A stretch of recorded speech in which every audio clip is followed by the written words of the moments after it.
Assalamu alaikum YouTube, this is Oni Art and we just got done with BlizzCon's first day. It was a disappointment.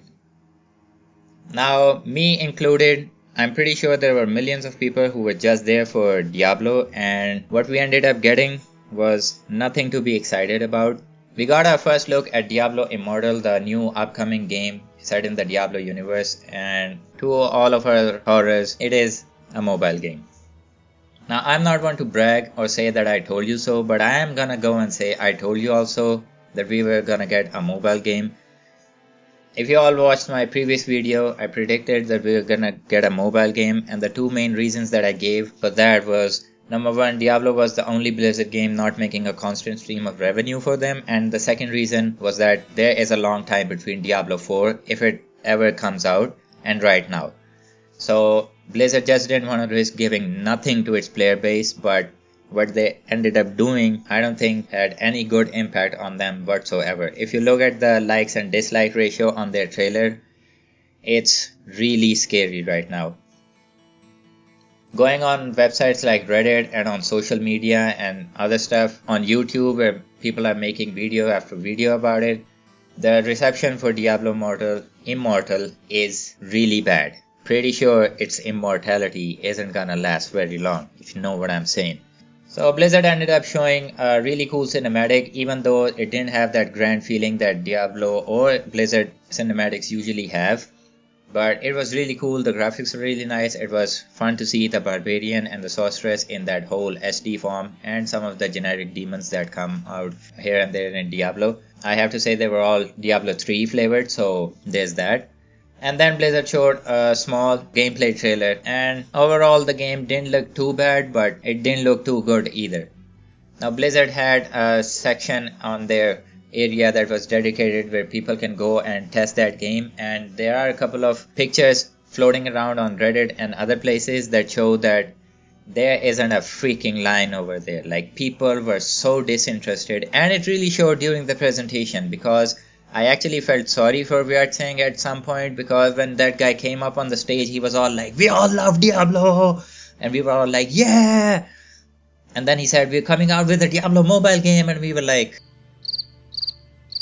crickets.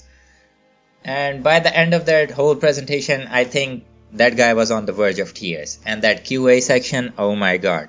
I'm pretty sure people like Riker and some other big YouTubers who actually were there, because we're gonna see their videos, and I'm really excited that they were there.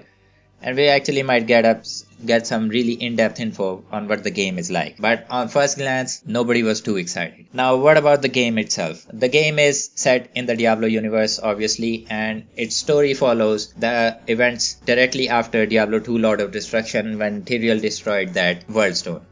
Now, I have to say that the premise of the story is really interesting, because I always wondered what happened after Diablo 2 Lord of Destruction. But one thing that I didn't like was that if this game is set between those two games, and it is relatively closer to Diablo 2 Lord of Destruction, why is it that we get to play with the Diablo 3 characters? I think Blizzard really missed quite a number of spots here, because they didn't follow their own lore. If this is set closer to Diablo 2, why wouldn't you have Diablo 2 characters playable in this game? I'm pretty sure if they came out with this game and the playable character classes were the Paladin, Necromancer, Barbarian, like the Diablo 2 classes, it would have been awesome to play with the Amazon and the Assassin again, but we end up getting the same characters from Diablo 3. What the fuck? I thought there was supposed to be a 20-year gap between it. Even the Barbarian looks old. So that was a really missed opportunity, but Blizzard did say that they were gonna constantly update this game with new content and characters. So I'm pretty sure down the line, if this game is about to die or doing really bad, they're just gonna come out with, "Oh, in the next patch we're gonna have the Druid. Oh, in the next patch we're gonna have the Amazon," and that's just gonna boost some interest in this game down the line.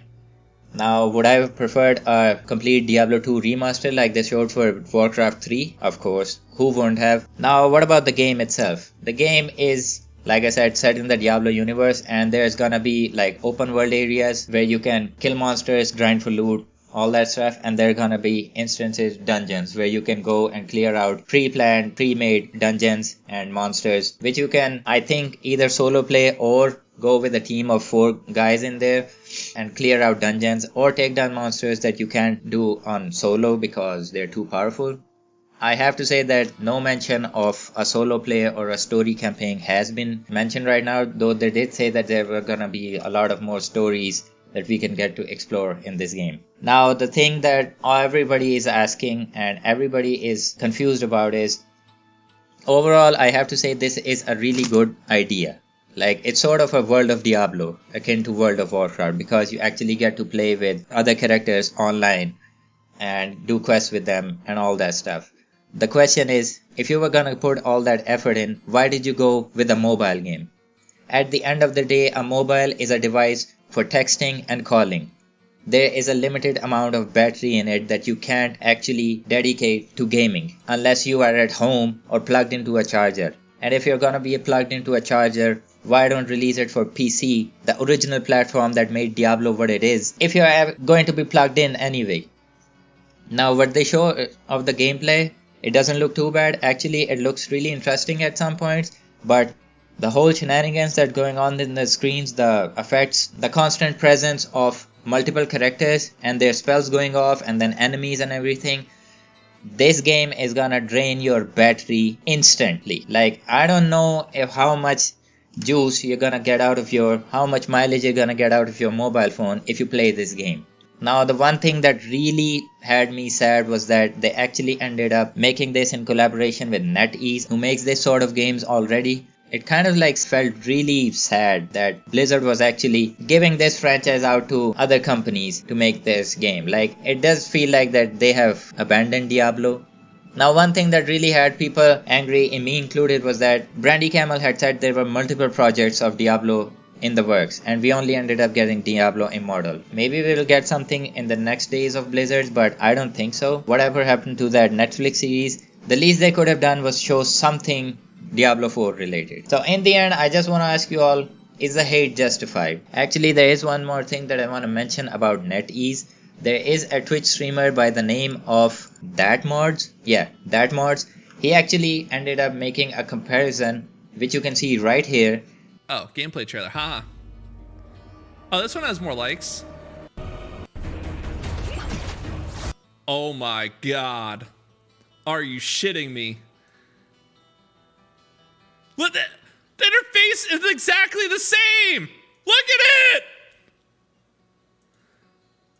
Oh my god! They literally just reskinned! They reskinned that Diablo 3, Diablo Immortal looks like a complete reskin of their already existing game, the Crusaders of Light.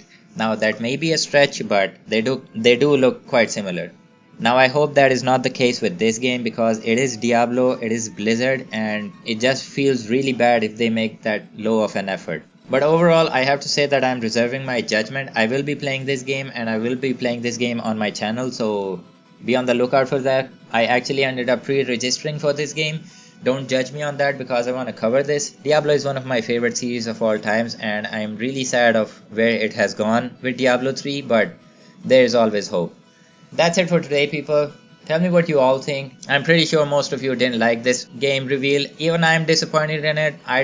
Like I said, I just don't go out and hate, because hate is a really strong word, and I'm gonna reserve my judgment until this game is actually in my hands and I get to play it or test it. Last thing that I want to say to you all, and I know I'm gonna get a lot of hate for this, but it's my opinion, and take it or leave it if you like, but I hope you understand. I just want to say, this is a game, okay? This is a Diablo game, even if it's not something that we wanted, and even if Blizzard has really messed this up. In the end, it is a game and we get to play it, so I have to say, at least give this game a chance. Now, I know there has been a lot of negative that I've said about this game in this video already, but at least give this game a chance. This is the only thing Diablo related we are getting new. I'm not saying that we should be thankful for Blizzard. I totally agree on every kind of criticism or ridicule that they're getting right now. I'm okay with that, but I do have to say that at least give this game a chance. So tell me what you all think in the comments below. If you like this video, please leave a like. If you disliked it, leave a dislike. Don't blame me for predicting this mobile game. If you feel like supporting the channel, please subscribe and hit that notification bell. I will be covering everything related to Diablo and other games on this channel. And if you enjoy my work, stay tuned for more. Stay safe, stay cool. I'll see you in the next one. Peace out.